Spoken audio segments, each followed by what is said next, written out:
আজ থেকে ৫৪ বছর আগে সবশেষ নতুন রাষ্ট্রের জন্ম দেখেছে দক্ষিণ এশিয়া। বুকের রক্ত দিয়ে লেখা মানচিত্রের নাম বাংলাদেশ। বিশ্বের বুকে লাল সবুজের নিশান উড়িয়ে জানান দিয়েছে একটি স্বাধীন সার্বভৌম রাষ্ট্রের জন্মকথা।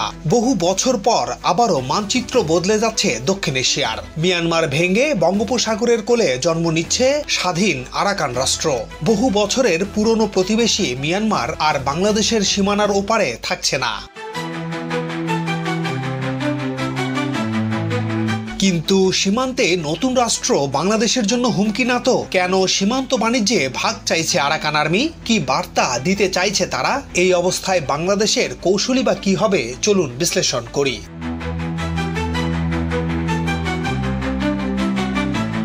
বাংলাদেশ ও আরাকান রাজ্যকে বিভক্ত করে বয়ে গেছে নাফ নদী। বাংলাদেশের কক্সবাজার জেলার টেকনাফ উপজেলা দেশের সর্বদক্ষিণের শহর। এর একপাশে বঙ্গোপসাগর, অন্য পাশে নাফ নদী। এই নদীতে গড়ে ওঠা বন্দর দিয়েই মূলত বাংলাদেশ ও মিয়ানমারের মধ্যে বাণিজ্য চলত।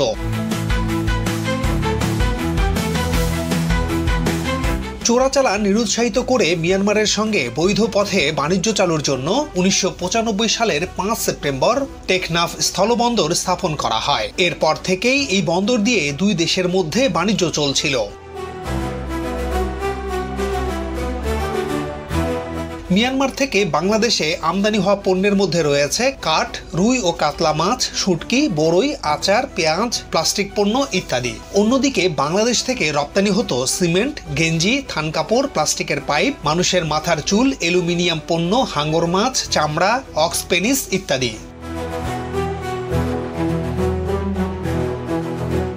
গত ২০২২-২৩ অর্থ বছরেও এই স্থলবন্দর দিয়ে মিয়ানমার থেকে আমদানি হয়েছে ১,৫৪৫ কোটি ৮১ লাখ টাকার পণ্য, আর বাংলাদেশ থেকে রপ্তানি হয়েছে মাত্র ৫ কোটি ১০ লাখ টাকার পণ্য। আর গত ২৯ বছরে টেকনাফ স্থলবন্দর দিয়ে মিয়ানমার থেকে মোট ১০,৩১৬ কোটি ৭৪ লাখ টাকার পণ্য আমদানি হয়েছে। এর বিপরীতে বাংলাদেশ থেকে মিয়ানমারে রপ্তানি হয়েছে মাত্র ২৯২ কোটি টাকার পণ্য।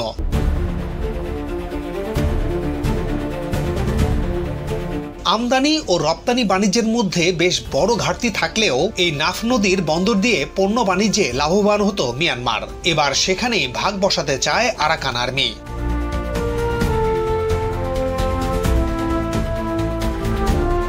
কি বার্তা দিচ্ছে আরাকান আর্মি? গত ১২ জানুয়ারি নাফ নদীতে বাংলাদেশের ৩টি বাণিজ্য জাহাজ আটকে রাখে আরাকান আর্মি। সীমান্তে মিয়ানমারের প্রায় ২৭০ কিলোমিটার এলাকা বেশ কিছুদিন ধরেই সশস্ত্র সংগঠন আরাকান আর্মির নিয়ন্ত্রণে। এরপর থেকেই নাফ নদীতে মিয়ানমার অংশে নৌ চলাচলে নিষেধাজ্ঞা জারি করে তারা। এর প্রভাব পড়ে টেকনাফ কেন্দ্রিক সীমান্ত বাণিজ্যে।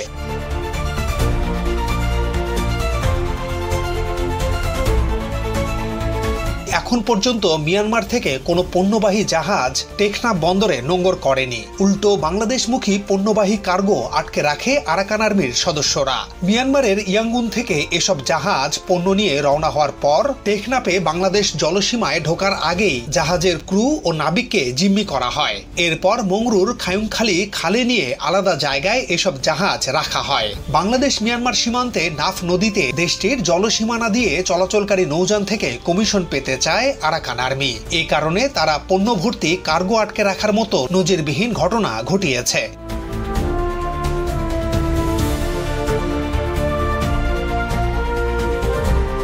স্বাভাবিকভাবে তারা কি বার্তা দিচ্ছে তা বোঝার জন্য কৌশলগত প্রেক্ষাপটটি বিশ্লেষণ করা জরুরি। এই ঘটনাটি শুধু অর্থনৈতিকভাবে দেখলে ভুল করবেন, বরং এর চেয়েও গুরুত্বপূর্ণ ভূ রাজনৈতিক ও সামরিক দৃষ্টিকোণ থেকে বিষয়টিকে বিশ্লেষণ করা।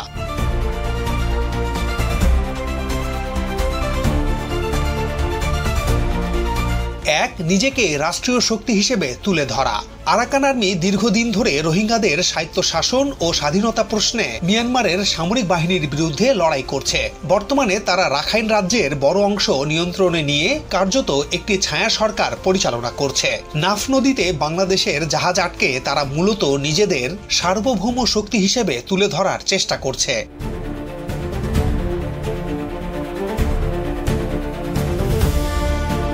2, বাংলাদেশের উপর চাপ সৃষ্টি করা। বাংলাদেশ রোহিঙ্গা ইস্যুতে মিয়ানমারের সঙ্গে আলোচনা চালিয়ে যাচ্ছে, কিন্তু আরাকান আর্মি চায় বাংলাদেশ যেন রাখাইনের নতুন বাস্তবতাকে স্বীকৃতি দেয় এবং কূটনৈতিকভাবে তাদের সঙ্গে সরাসরি আলোচনা শুরু করে। জাহাজ আটকের মাধ্যমে তারা বাংলাদেশকে বার্তা দিতে চাচ্ছে যে রাখাইনে ব্যবসা বাণিজ্য চালাতে হলে তাদের অনুমতি ও শর্ত মানতে হবে।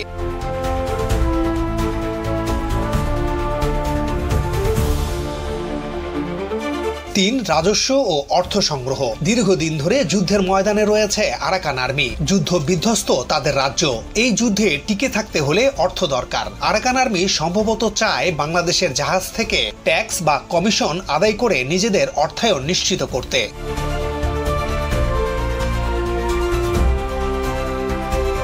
4, আঞ্চলিক শক্তিগুলোর মনোযোগ আকর্ষণ। নাফ নদী কৌশলগতভাবে গুরুত্বপূর্ণ। চীন ও ভারত রাখাইনের নতুন পরিস্থিতি পর্যবেক্ষণ করছে। আরাকান আর্মি এই ধরনের কর্মকাণ্ডের মাধ্যমে আঞ্চলিক শক্তিগুলোর দৃষ্টি আকর্ষণ করতে চাইতে পারে, যাতে তারা ভবিষ্যতে সম্ভাব্য সমর্থন পায়।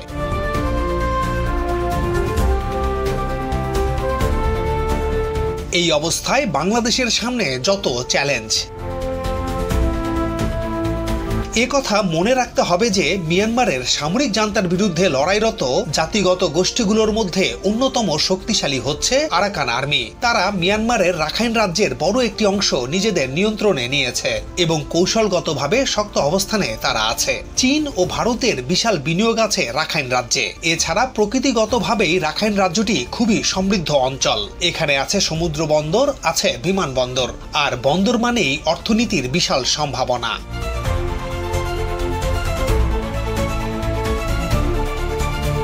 বিশ্লেষকদের মতে আরাকান আর্মির সামরিক শক্তি ও রাজনৈতিক কৌশল এখন তাদের স্বাধীন রাষ্ট্র গঠনের দিকে নিয়ে যাচ্ছে। যদি তারা স্বাধীন রাষ্ট্র ঘোষণা করে তাহলে এটি হবে দক্ষিণ এশিয়ার ভূ রাজনীতিতে বড় পরিবর্তনের সূচনা। ফলে বাংলাদেশের কৌশলী হওয়ার অনেকগুলো কারণ আছে।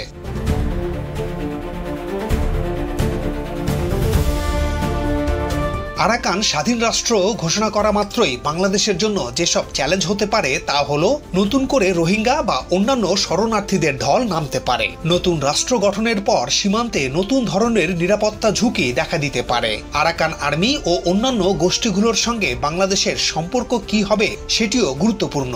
বাংলাদেশ মিয়ানমার সীমান্ত বাণিজ্যে বড় ধরনের পরিবর্তন আসতে পারে। নাফ নদী ঘিরে ব্যবসায় নতুন পক্ষ আসবে, যা নতুন আলোচনার বিষয় হয়ে উঠতে পারে।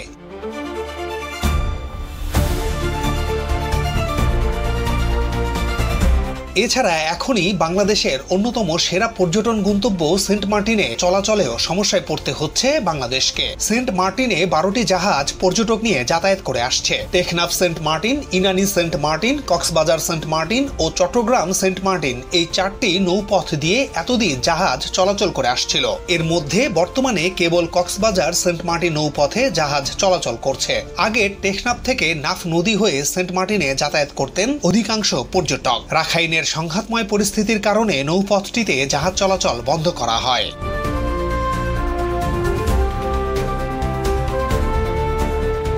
বাংলাদেশ ও আরাকানের সামরিক শক্তি। এই অবস্থায় বিষয়টি খুবই পরিষ্কার যে সীমান্তে নতুন দেশ নয়া সমস্যা নিয়ে হাজির। তবে আরাকান আর্মি বাংলাদেশের সঙ্গে লড়াই ঝগড়ায় যেতে চাইবে না। তারা চায় মনোযোগ। তারা চায় বাংলাদেশ রাখাইন নিয়ে ভাবুক, যোগাযোগ করুক। তবু দেখে নেওয়া যাক কার সামরিক শক্তি কত।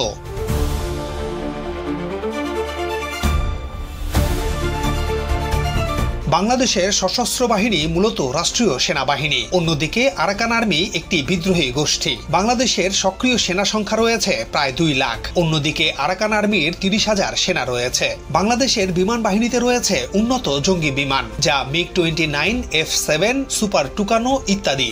আরাকান আর্মিতে তা নেই। বাংলাদেশের নৌবাহিনীতে আধুনিক যুদ্ধ জাহাজ ও সাবমেরিন রয়েছে। আরাকান আর্মিতে এসব নেই। বাংলাদেশ সেনাবাহিনীর কাছে ট্যাঙ্ক, আর্টিলারি, ড্রোন, মিসাইল ইত্যাদি রয়েছে। আর আরাকান আর্মির কাছে আছে হালকা অস্ত্র, RPG আর কিছু মিসাইল। বাংলাদেশ সামরিক শক্তিতে অনেক এগিয়ে থাকলেও আরাকান আর্মির মূল শক্তি তাদের গেরিলা যুদ্ধ ও ভূগোল ভিত্তিক সুবিধা। তারা রাখাইনের দুর্গম পাহাড়ি এলাকায় শক্ত অবস্থান গড়ে তুলেছে এবং মিয়ানমার সেনাবাহিনীকে পরাস্ত করার মতো নজির স্থাপন করেছে।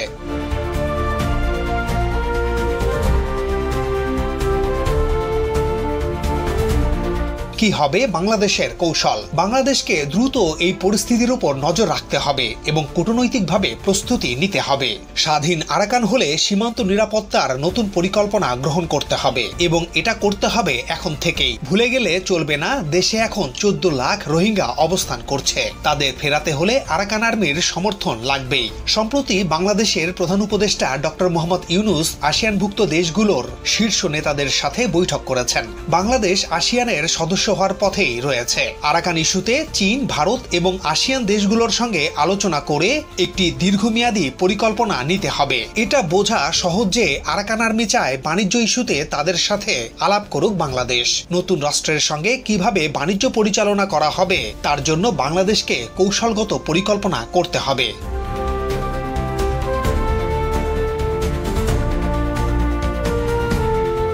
ভৌগোলিক কারণেই আরাকানকে পাশ কাটিয়ে যাওয়ার সুযোগ নেই বাংলাদেশের, বরং দক্ষিণ পূর্ব দিগন্তে বাংলাদেশের দুয়ার খুলতে দারুণ সম্ভাবনা আরাকান স্টেট। কক্সবাজারের ঘুমধুম হয়ে সরাসরি সড়ক ও রেলপথ চালু করে আরাকান হয়ে চীন পর্যন্ত যোগাযোগের নতুন দুয়ার উন্মোচন হবে যদি আরাকান আর্মির সাথে সম্পর্ক ভালো রাখা যায়। তাই দেরি না করে সরাসরি না হলেও মধ্যস্থকারীদের মাধ্যমে আরাকান আর্মির সঙ্গে আলোচনা করতে হবে।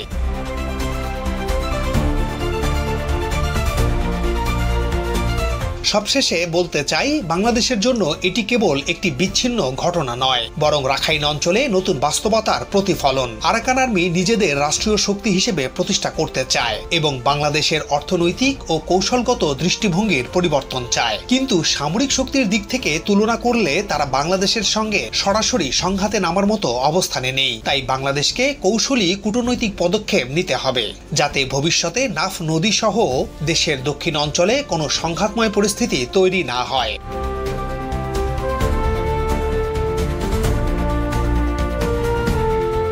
দর্শক, আপনারা এই বিষয়টিকে কিভাবে দেখছেন? এই পরিস্থিতিতে বাংলাদেশের কি করা উচিত? মন্তব্য করে জানান। আজ এই পর্যন্তই, আবারও দেখা হবে নতুন কোনো প্রতিবেদনে।